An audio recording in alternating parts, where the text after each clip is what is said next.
जय जगन्नाथ दर्शक बंधु आपण भयंकर तरल झाड़ के पीड़ित अच्छा चिंता कर आप भावुंट मो शरीर जलीय अंश कमी जाइए मुझे बेहोश अनुभव करुँच सालाइन नवा निहाती जरूरी मेडिकल बाहर तो डिपेंडालेम खाई तथापि झाड़ा कंट्रोल हो ना देखु व्यस्त हमें नहीं कोटि प्रचेषा करूँ आखपाखे अपमारंग पत्र आम अंचल कई कई कहते बीरीबिंच पत्र कि तप्त खंडा पत्र भी कहते गोटे गछ उपाड़ी आणतु चेर को धोई दिंतु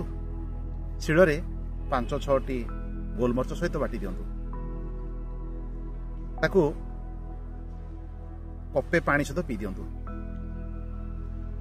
गोटे पान भल हो जदि भी भल ना तेरे घंटे रू 1.5 घंटा पर आउ एक पान कर दिंतु केबे भी फेलियर हेबे नहीं जिते भयंकर तरल झाड़ा होता हेले आ गोटे जिनस मन रखिए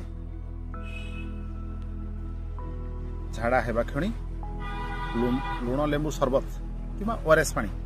ताकू केबे छाड़ंतु नहीं कहीं ना जितेबले झाड़ा होता है सेतेबले शरीर जलीय अंश कमी जाए